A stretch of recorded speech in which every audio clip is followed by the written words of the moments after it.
Good morning students, BA first year के economics की class में आप सभी का स्वागत है। पिछली क्लास में सिलेबस हुआ था अपना, बुक्स के नाम बताए थे मैंने आपको कि अर्थशास्त्र में दो बुक्स चलेंगी आपकी, व्यष्टि अर्थशास्त्र जिसको माइक्रो इकोनॉमिक्स बोलेंगे और सेकेंड है आपकी इंडियन इकोनॉमी जो कि भारतीय अर्थव्यवस्था है। फर्स्ट पेपर की चर्चा हो रही थी जिसके अंतर्गत सिलेबस हो गया था आपका। सिलेबस में 3 सेक्शन बताए थे मैंने आपको, यूनिट फर्स्ट, यूनिट सेकंड और यूनिट थर्ड। पेपर किस प्रकार से आता है या पेपर में क्वेश्चंस किस प्रकार से आएंगे इसके बारे में भी चर्चा हुई।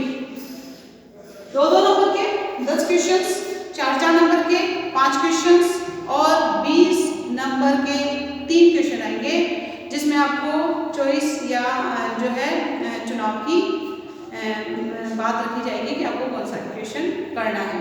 उसके अंदर 2 क्वेश्चन हर यूनिट में से आएंगे जिसमें से आप दोनों में से जो भी आप चूज करना चाहते हैं वो करके पेपर को कर सकते हैं। बात कर रहे थे अर्थशास्त्र की। अर्थशास्त्र सबसे पहले इकोनॉमिक्स को हिंदी में क्या बोला जाता है?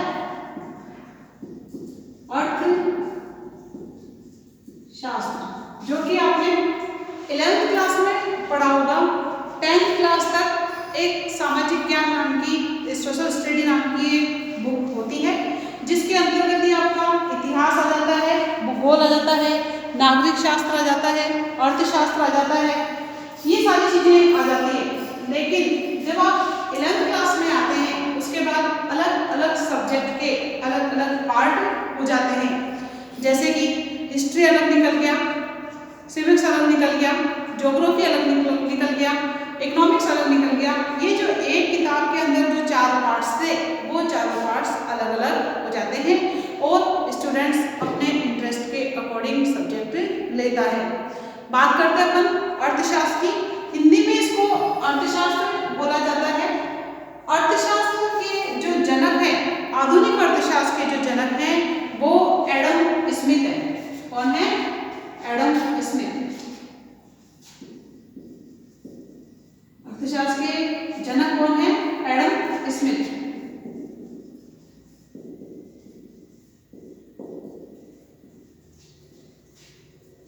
इसमें आधुनिक भी कर लीजिए आप, कंफ्यूज मत होना। आधुनिक अर्थशास्त्र के जनक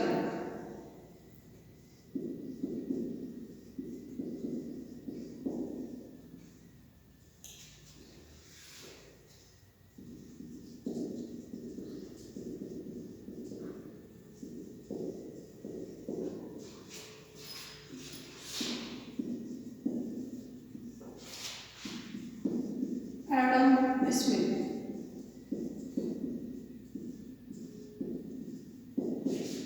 इन्होंने अर्थशास्त्र को आधुनिक रूप में करने का काम किया है या आधुनिक रूप में स्थापित करने का काम अर्थशास्त्र के जनक एडम स्मिथ को जाता है। कई बार क्वेश्चन पूछ लिया जाता है, स्टार्टिंग में जब आप करेंगे तो आपको पता चल जाएगा। एडम स्मिथ की जो सबसे फेमस पुस्तक है वो वेल्थ ऑफ नेशंस है। कौन सी पुस्तक है? Wealth of Nations.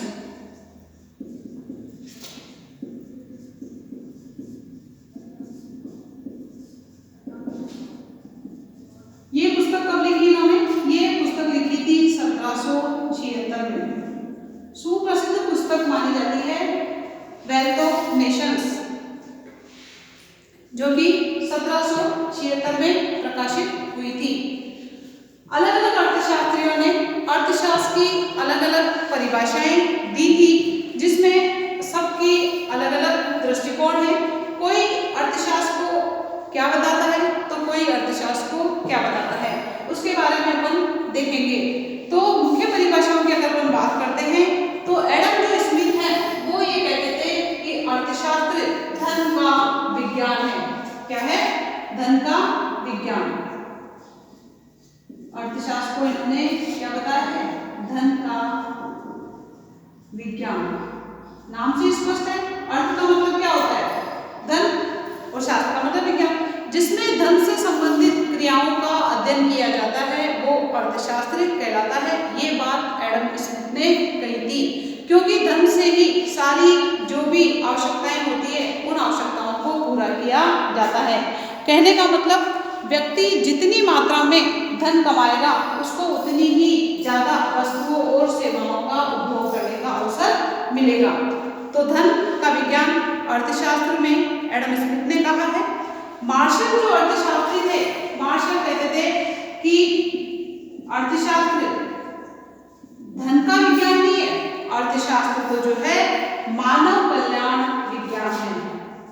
मानव कल्याण को बताया है, तो मानव कल्याण प्रधान बताया है कि धन अर्जित करने से कुछ नहीं होता है। व्यक्ति उस धन से जितनी आवश्यकताओं की वस्तुएं उसे आवश्यकता है उन वस्तुओं को खरीदेगा और खरीदकर संतुष्टि प्राप्त करता है। और जब मनुष्य को संतुष्टि प्राप्त होती है तभी तो उसका कल्याण होगा। तो मार्शल कहते हैं कि अर्थशास्त्र धन का विज्ञान नहीं, अर्थशास्त्र मानव कल्याण का विज्ञान है। नेक्स्ट बात, रॉबिन्स जो कि नए अर्थशास्त्री हैं, वो ये कहते हैं कि अर्थशास्त्र ना तो धन का विज्ञान है, ना अर्थशास्त्र मानव कल्याण प्रधान है, अर्थशास्त्र तो जो है सीमितता प्रधान है। सीमितता प्रधान। सीमितता प्रधान कैसे? अभी आप देखते हो साधन हमारे कैसे हैं? सीमित है। और आवश्यकताएं कैसी हैं? असीमित है।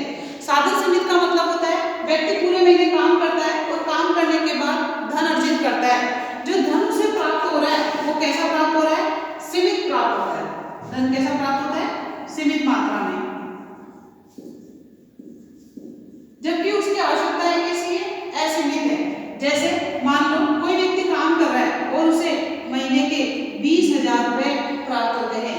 अब उस 20,000 रुपए में से वो अनाज पर पैसा खर्च करेगा, वो कपड़ों पर पैसा खर्च करेगा, वो शिक्षा पर पैसा खर्च करेगा, वो सब्जी पर पैसा खर्च करेगा और भी बहुत सारी आवश्यकता की वस्तुएं हैं जिन पर पैसा खर्च किया जाएगा, साथ में बचत भी करेगा। तो कहने का मतलब अगर उसके पास पैसा सीमित मात्रा में नहीं होता, पैसा उसके पास असीमित मात्रा में होता, तो उसके सामने चुनाव की समस्या नहीं रहती, वो किसी भी चीज पर कितना भी पैसा खर्च कर सकता था। लेकिन वो अपने सीमित साधन से कितनी मात्रा में पैसा खर्च करेगा ये उसकी आवश्यकता पर डिपेंड करेगा कि उसे अनाज की आवश्यकता कितनी है, कपड़ों की आवश्यकता कितनी है, शिक्षा पर उसे कितना पैसा खर्च करना है, सब्जी पर, दूध पर, ये सारी चीजें इन सब पर कितना पैसा खर्च करना है। तो व्यक्ति या जो उपभोक्ता होता है, यहाँ पर व्यक्ति क्या कहलाता है? उपभोक्ता कहलाता है। जो वस्तु का यूज करता है, जो वस्तु को काम में लेता है वो उपभोक्ता होता है, जो वस्तु को बनाता है वो उत्पादक होता है। तो यहाँ पर उसके सामने साधन सीमित और आवश्यकताएं कैसी है? असीमित है। यहाँ पर मैंने आपको सिर्फ 4 या 5 नाम लिखे हैं, जबकि आवश्यकताएं बहुत सारी होती है, जिसे व्यक्ति अपने सीमित साधनों से इस प्रकार से मैनेज करता है कि उसकी लमसम सभी आवश्यकताएं पूरी हो जाए। तो यहाँ पर जो रॉबिन्स हैं वो ये कहते हैं कि अर्थशास्त्र सीमितता प्रधान है। सीमितता प्रधान का मतलब उसको आवश्यकताओं को सीमित करना चाहिए, आवश्यकताएं ज्यादा मात्रा में नहीं बढ़ानी चाहिए। नेक्स्ट अर्थशास्त्री जो पॉल ए सैमुअल्सन है,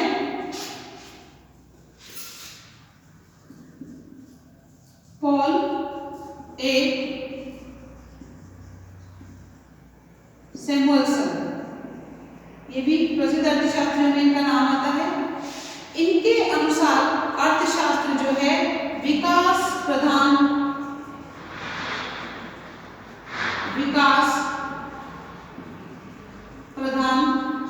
माना गया है कि अर्थशास्त्र में जो है व्यक्ति जो भी आवश्यक धन कमाता है उस धन से अपनी आवश्यकताओं की पूर्ति करता है और आवश्यकता पूरा करके संतुष्टि करता है और संतुष्टि प्राप्त करके अपना विकास यानी डेवलपमेंट करने की कोशिश करता है। और व्यक्ति का डेवलपमेंट या व्यक्ति का विकास कब होगा?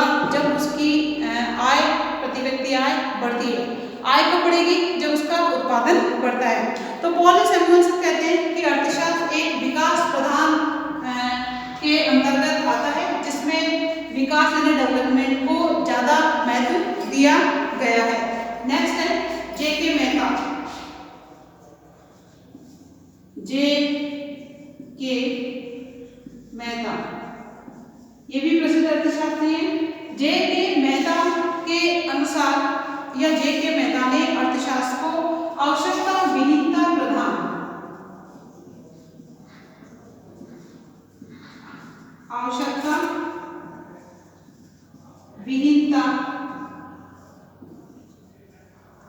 प्रधान अर्थशास्त्र की संज्ञा दी है कि व्यक्ति की आवश्यकताएं ज्यादा नहीं, व्यक्ति की आवश्यकताएं कैसी होनी चाहिए, विहीन यानी कम होनी चाहिए। क्योंकि अगर आवश्यकताएं लगातार बढ़ती जाएगी तो व्यक्ति कितना भी धन कमा ले, अगर उसे संतुष्टि प्राप्त नहीं है तो उसकी जो है विकास या उसकी जो है पूर्ति पूरी नहीं हो सकती है।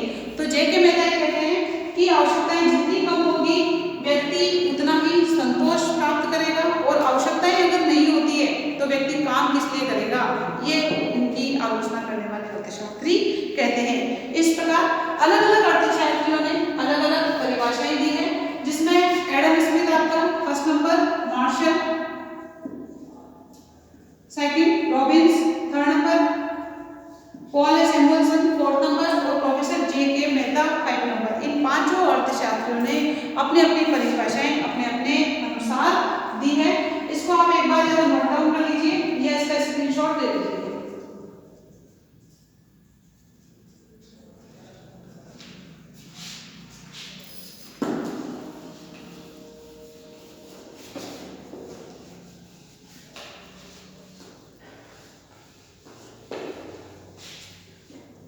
अर्थशास्त्र की परिभाषाएं होने के बाद सबसे पहले आपको इसके बाद ये पता होना चाहिए कि अर्थशास्त्र की दो प्रमुख शाखाएं